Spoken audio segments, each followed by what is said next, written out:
चोरी की है, तो सर उस बारे में कुछ बताएंगे, इसको ध्यान से सुनिएगा।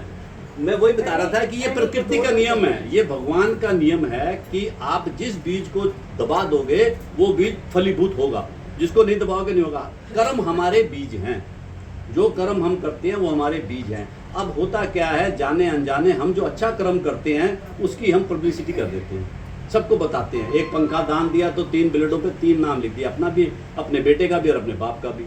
या लंगर लगाया तो पीछे बैनर लगा दिया, किसी को 10 रुपए दिए तो 10 आदमियों को बता दिया, या कोई भी परोपकार का काम किया तो हजारों लोगों को बता दिया। तो आपने अपनी अच्छाई को अनढक कर दिया, वो फलीभूत नहीं होती। हमारे शास्त्र कहते हैं नेकी कर, आपको पता है सबको कि नेकी करके कहाँ डालनी है, डीप सी में, किसी को नहीं बताना। सीधे हाथ से दो तो बाएं हाथ को पता नहीं होना चाहिए। ये हमारे उद्देश्य हैं। और अगर जो बुराई करते हैं हम, वो हम छुपा लेते हैं, ना माँ को बताई, ना बाप को बताई, ना भाई को बताई, ना दोस्त को बताई। क्रिश्चियन कहते हैं अगर आपसे बुराई हो जाओ, चर्च में आओ, कन्फेशन रूम बनाया हुआ उन्होंने, पादरी बैठा मुंह इधर करके, आप मुंह उधर करके उसको अपनी बुराई बता दो, मेरे से ये बुराई होगी, वो आपको कोई ना कोई उसका उपाय बताएगा। अर्थात आपने अपनी बुराई को अंडर कर दिया। वही मैंने मैडम को बताया था कि आज से अगर आप जीवन में सिर्फ यही नियम मान लो ना प्रकृति का, कि मैं जो अच्छाई करूंगा वो किसी से नहीं बताऊंगा, और जो बुराई करूंगा वो सबको बता दूंगा, तो आपके जीवन में परिवर्तन शुरू हो जाएगा। एक और नियम लागू है पृथ्वी का, कि जो भी अच्छी चीज आपने इस धरती माँ से लेनी है उसके लिए आपको प्रयत्न करने पड़ेंगे, उपराला करना पड़ेगा।